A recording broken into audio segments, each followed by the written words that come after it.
Ah, alright, so about a month ago, about a month ago, I started the 6 month monk challenge, monk mode challenge.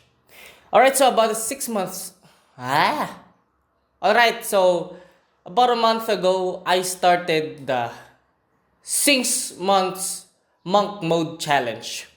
Sorry, hindi ako nag-English. And And today, a month has been passed. And today, 1 month have been passed. And as I take a look back at my journey, this month has been, this month's hard work has been paying off. In a few days, magkakaroon na ako ng isang iPhone na gagamitin natin para sa consistent vlogging, baby.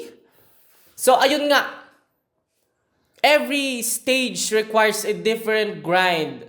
So that's why in our goal, every goal requires a different grind. So today our goal to this month our goal is to buy an iPhone to be used on for to be used as to be used as a tool for our second grind, and that is getting a full frame camera, brand new.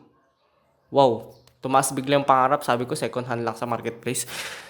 Anyways, this requires a different grind. That's why we're going to have an iPhone to use for consistent vlogging that hopefully will be trending because of consistency. I know my content is good, so that's one thing I keep in mind. That's why I'm going to do this full-heartedly and fully determined.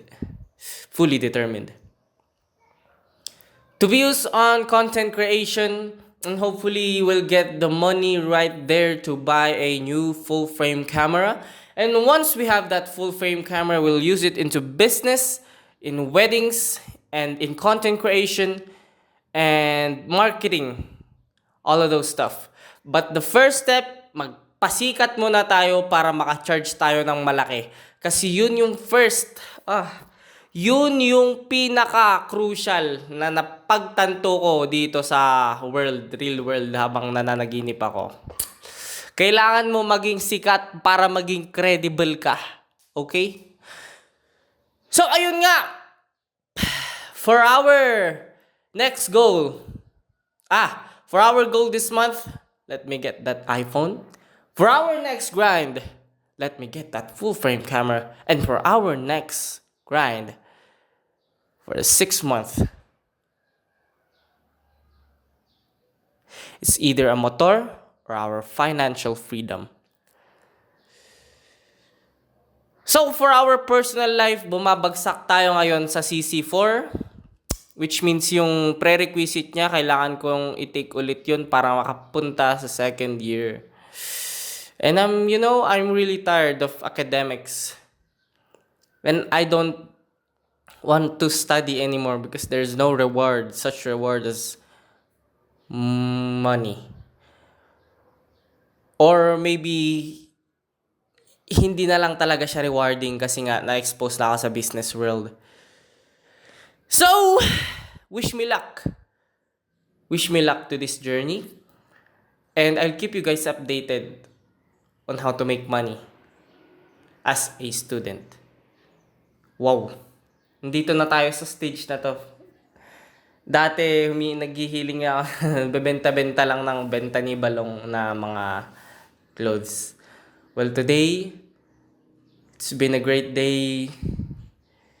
Well, dati, ilang months ko pinaghirapan yung camera na makuha yung Nikon. Well, today, I do this on my own. Dati kasi, humingi pa ako kay mama at papa para sa pang-ipon. Ngayon, tayo na yung gagawa ng paraan para makuha natin yung para sa investments natin. Let's go, man! Let's grind this 6-month monk mode challenge. Let's go.